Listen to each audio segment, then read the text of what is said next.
And he was one of the people that really made me compassionate about giving more and more and more help to the mental health community and the mental health crisis. The NAMI organization, National Alliance on Mental Illness, it costs $5 to fund one support group.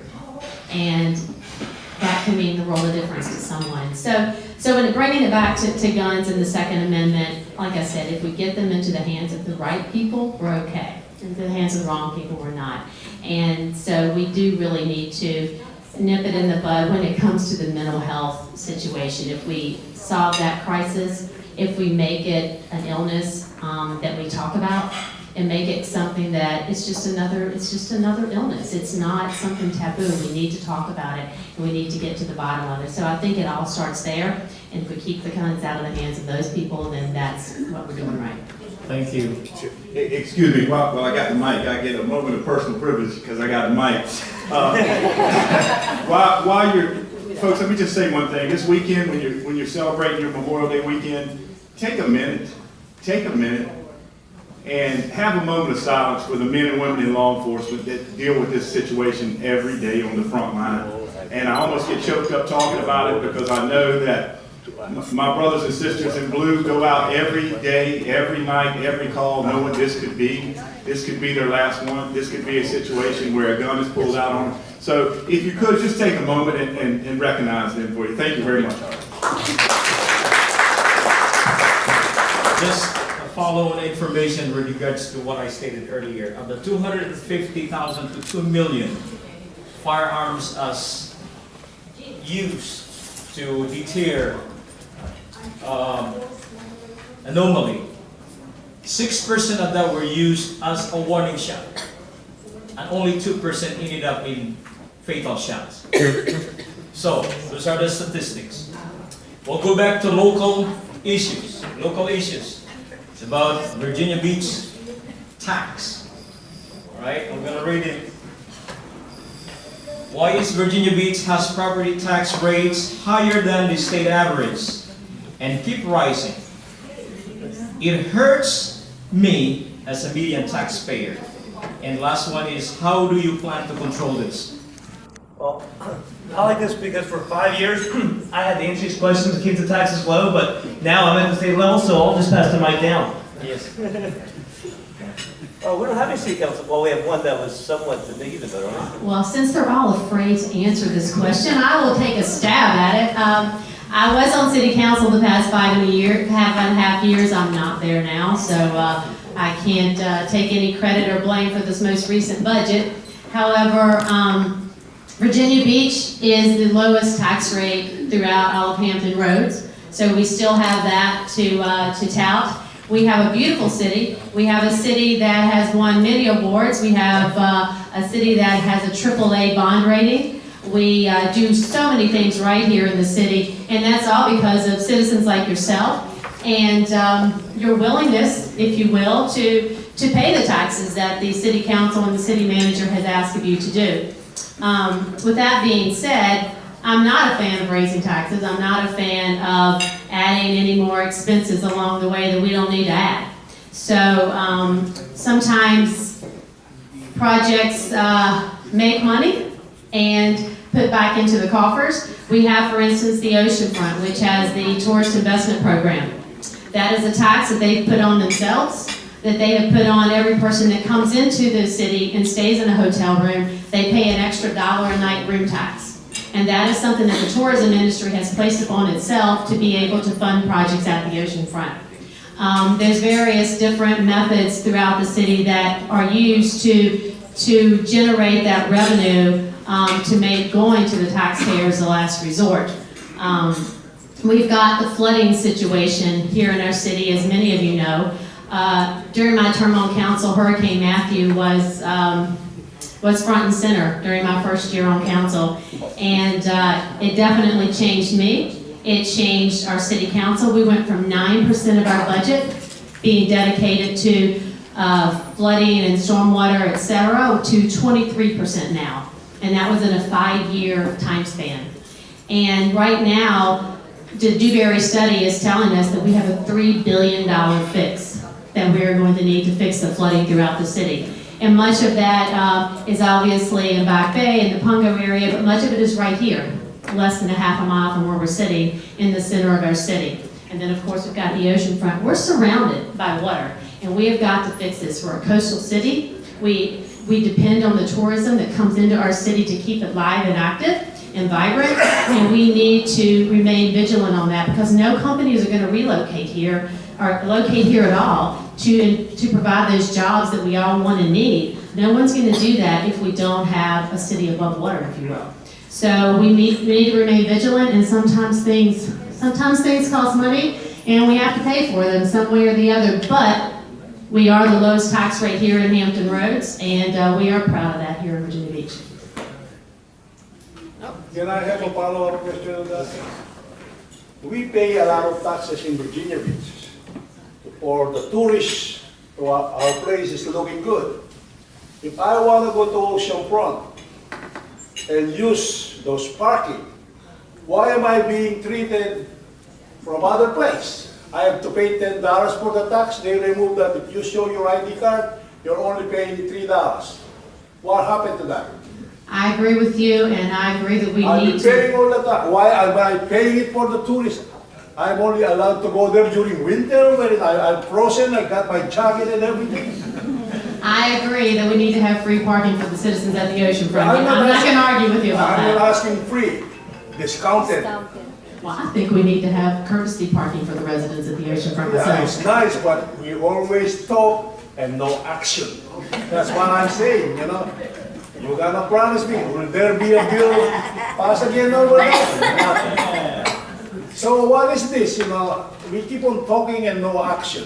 Well, I'm running for state office now, and the state delegates can't I know, mandate. so you're gonna pass the buck. No, I'm saying state delegates can't mandate to city Yeah, but council what they you could can and really- can't charge for parking. But you could tell the other people on what you learned from here. Yes, I would certainly do Thank you, that. I appreciate it. And, there is a sentiment, if I may add, there is a sentiment on council, that we do need to fix the parking situation, if you will, at the ocean front. And that is in the works. We have, new council members coming on, hopefully that will carry that torch and go with that. I just lost my train of thought of what I wanted to say. I don't want to pay $70 a week just to park there because we're walking from Rudy Inlet all the way to the 40th Street, back and forth. We do that almost 3 to 4 or 5 times a week. That's extra $200 for me a month. And I'm a resident of Virginia Beach. I'm paying my taxes. I understand. So what is this, you know? Ms. Kane, can you pass it on to the new candidate? No, just so we get to know you. Say hi. Do you want me to just introduce myself? Sure. Sorry I'm late. I was at the Strawberry Festival down in Pungo today, but which was great. Awesome event. I'm Jen Kagans. I'm on the ballot for the 7th District Senate for Frank Wagner's old seat. I've met a lot of you guys. I'm happy to be here. I'm the one that's a Navy veteran. I'm a former Navy helicopter pilot. I flew H-46s and H-3s. For 10 years here, active duty, got out of the Navy, went to nursing school at ODU, now I'm a nurse practitioner. I do geriatrics, I do EVMS, primary care, mental health care. I'm very excited to be on the ballot. I'm frustrated with the direction of Virginia and the status quo, and I'm hoping to do better than that. So thanks for inviting me.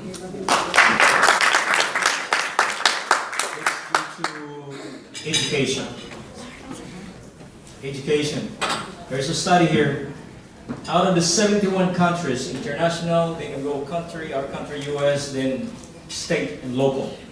71 countries. Out of 71 countries, we are 38. Yes, right? Of the 35 countries that are called Economic Cooperation and Development Organization, out of 35, we are 24th. Now, here in Virginia, the 8th grade, we are on the 17th. And the 12th grade, 19th. We are below average. Now we'll go to the local questions. Local question would be, what are we going to do about these statistics? Any funding, money, shortage, teacher shortage, or is just our students are not capable? It's not the students. It's not the students. There are students out there on the left side, One of them is Bella Kabukan. She goes to Princess Anne International Baccalaureate. Maybe you can tell these students what are you going to do for those people behind them. Well, as a former teacher, I can tell you that in the time frame that I taught in Norfolk and I taught in Virginia Beach, I had no raise at all. Like there was no scale, there was no, I think a friend of mine came in at the same time, I think she's still making what she made, I think it's 10 years ago. So we don't have an appreciation of education like we should in Virginia, because we're one of the bottom in the states for pay. And I know we started, since I've been in the General Assembly, we have started to put more of a focus that I've seen with pay raises. We put a 5% within the budget this year that went up 5%. Now that's our portion, the state's portion. We still have the localities still have to match their portion, so it might not show up as a 5% raise. You know, like you might not see that right from the state, but that's from our portion. Now, so the locality still has to do that, but we have a long way to go. We just dealt with, I know the locality, our city council has dealt with pay compression, but we now need to look to the teachers. How do we get them up to the pay that they need to be at and appreciate education? Because until we appreciate it and we put it up here as a priority, we're not going to change it. So I know it's a priority for me. It has been from the beginning, and I appreciate the way the state does their budget. The way we do our budget, things get pulled from the block, and we can take things out and amend. I've noticed the way that the city council does it. It's like all or nothing. I know that maybe was another budget presented, but you can't just pull different things and say, look, this isn't a priority for the people. Why don't we put this in instead, like we can at the state level, where we can take each line item. So maybe it's a possibility to do on the local level, but we can do that and put education in and put teacher salary in and really put them up there and really put them as a priority. So I don't know. So we're failing our students, and we've been failing our students for quite some time, and we're failing our teachers. Let me ask you a question. What did a car look like in 1950? What does it look like today? What did a TV look like in 1950? What does it look like today? How about your house? Now think of a classroom in 1950 and a classroom today. What's different? Maybe the blackboard is now a Promethean board, that's it. I mean, you have some classrooms that, yes, you have more open space, and maybe the desks are together, but for the most part, you still have classrooms where the desks are in rows. Technology has disrupted everything in our life except for education. Why is it I knew nothing about photography 2 weeks ago, and I was able to go onto an online class schedule called Skillshare, take 15 classes in photography, and now I know quite a bit about photography. For $99 a year, I get a master class and learn about comedy from Steve Martin and writing books by Judy Blume and all this other stuff from all the experts, but we don't have that for our students where they can learn from the best and the brightest. Why is it that teachers are leaving? They're not just leaving over money. That's a huge part of the equation. We're not funding them because our teachers now, in many cases, are so qualified that if you can handle deep learning at a high school level, you can go and help out in the boardroom, and it pays much more. But we're not compensating them for that skill set. Additionally, when I grew up, when you grew up as well, when you looked at teachers, look, they were always the most respected people out there. If I came home one day from school and said, my teacher said X, there was no but she's wrong. It was wait for your father to get home and my butt wasn't feeling too good that night. You know? It was, if you watch Welcome Back Carter, if you watch any of those shows on TV, the most respected person was the teacher in society. Now it's Mr. Macchio in South Park. So I wonder why we don't have the qualified teachers is A, if you're a good teacher, you can make more elsewhere, and B, the same respect for the profession doesn't exist. And we're not giving the same technology that I can take advantage of today to better myself to our students in the classroom because some people are so scared to innovate in the classroom and make it different than it's always been from 1950. We need to go and look at education and say, let's just say we didn't have a system today, and we could design it. What should it look like?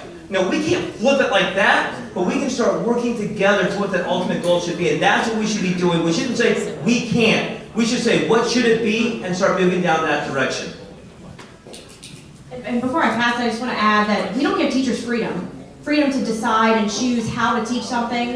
When you have individual differentiated instruction, that's what works best. When I can focus on each child in a guided reading group and see, okay, the issue is these kind of syllables when you put those together, and having that freedom. And I was lucky enough to have a principal that gave me that freedom. And when they put Promethean boards in every classroom, including a workroom, because they couldn't just not put it in, but it wasn't being used in the workroom, that's efficiency. Can we have the freedom to let the departments do what they can do with the money versus we gotta spend the money. So we gotta put this board in here that never gets used, and that was a waste of thousands of dollars. Can we use that money somewhere else?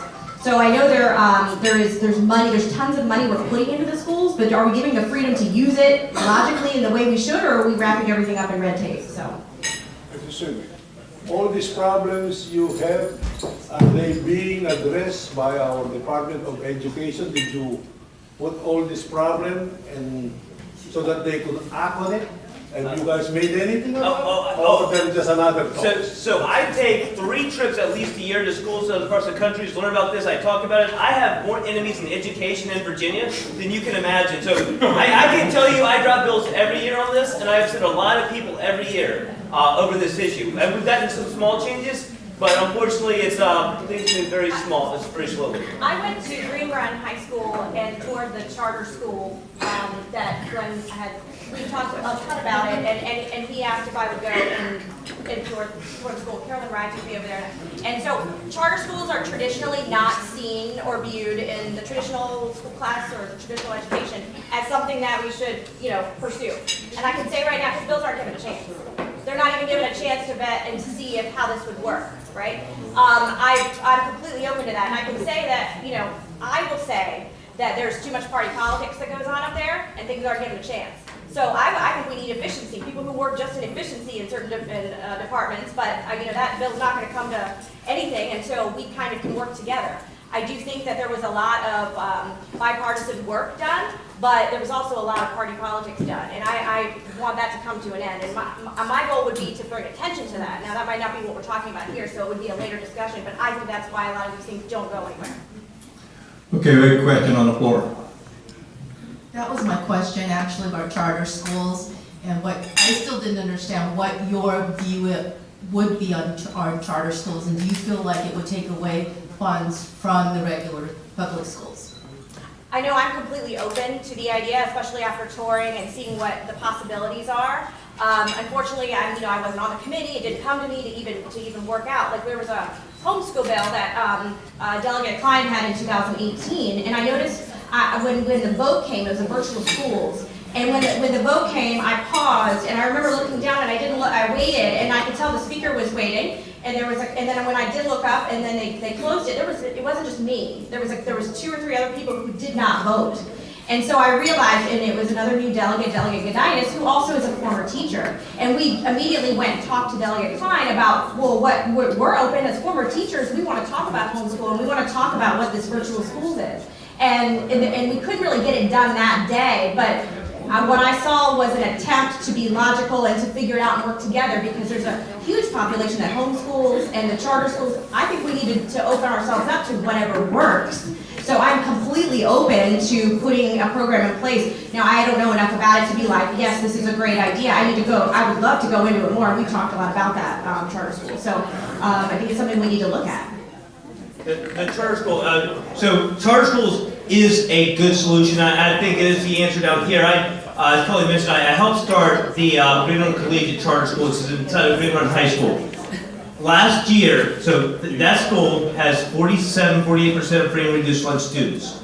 It is an IB program, International Baccalaureate program, the same exact program at Princeton High School. Last year, the average SOL test score at Green Run Collegiate was higher than the average SOL test score for every test in the city of Virginia Beach, including the academies. Now, and I say that it's because of what charter schools allow. They allow more flexibility in the classroom for the teachers. 80% of all of our students voluntarily go to 1 or more educational opportunities on a Saturday that our teachers have to have there. It's a tremendous success, but charter school allows innovation in the school in the classroom that can't happen in a public school system where you have the same school board above every school. That's what we have to have, and what we've also found is that the innovation that happens inside of a charter school also bleeds over to the public schools as well when they're shown to be working. I put charter school legislation in probably every year since I've been elected to the General Assembly. I think I've gotten 1 out the door, but we're still working on it.